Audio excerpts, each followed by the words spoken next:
আউযুবিল্লাহি মিনাশ শাইতানির রাজিম। বিসমিল্লাহির রহমানির রহিম। শেকর পাবনা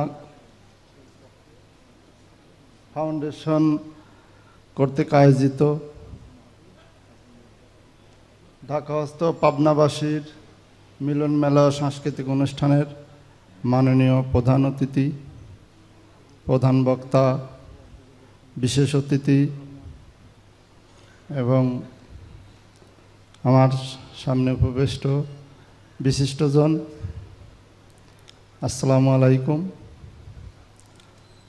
আমি নিজেকে খুব গর্ববোধ করছি এই জন্য যে আমার মতো একজন মানুষ আজকে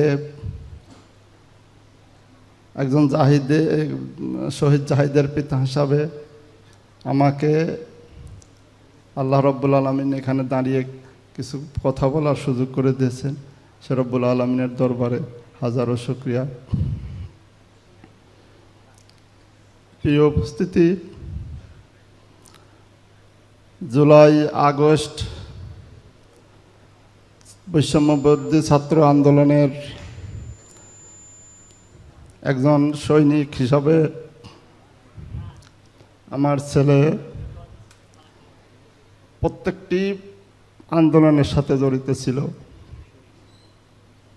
আমার অজান্তেই, আমি হয়তো জানতাম না, তারপরে জানতে পারলাম আমার 3টা ছেলেই আন্দোলনের কর্মী হিসাবে প্রত্যেক দিন প্রোগ্রামে যোগদান করত। তো যেদিন 4 তারিখে সকালে গোসল টোসল করে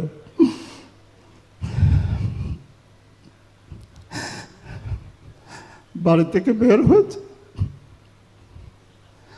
আমি বলছিলাম, দেখো তুমি তো প্রতিদিন যাওই, একদিন না গেলে হয় না। আমার কথার উত্তরে বললো যে না, আমাকে যেতেই হবে। আমার 3টা ছেলেও ছিল, আমি ওই সমাবেশে ছিলাম কিছু সময়। তারপরে আমি দেখলাম যে শান্তশিষ্টভাবেই ছেলেরা অবস্থান কর্মসূচি পালন করছে। তারপরে আমি কিছু সময় থাকার পর ওখান থেকে চলে গেলাম।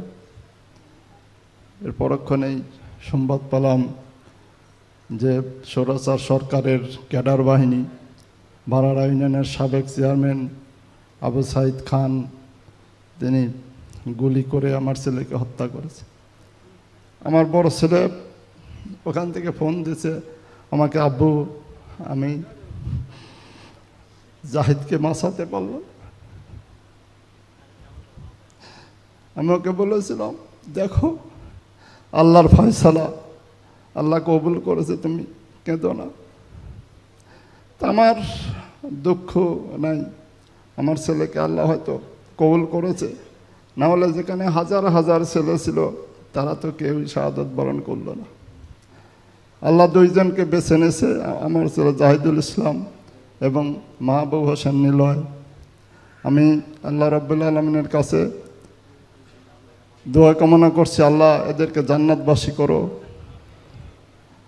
এবং সেই সাথে যারা আহত বরণ করেছে, আহত হয়েছে, এবং সারা বাংলাদেশে হাজার হাজার সন্তান, হাজার হাজার ছাত্র জনতা শহীদ হয়েছে, আল্লাহ তুমি তাদের শাহাদতকে কবুল করো।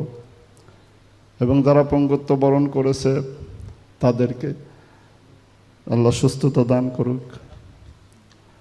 আমি সেই সাথে বলতে চাই যে এদের রক্তকে ভুলে গেলে চলবে না, আমাদের এদের রক্তকে মনে রাখতে হবে।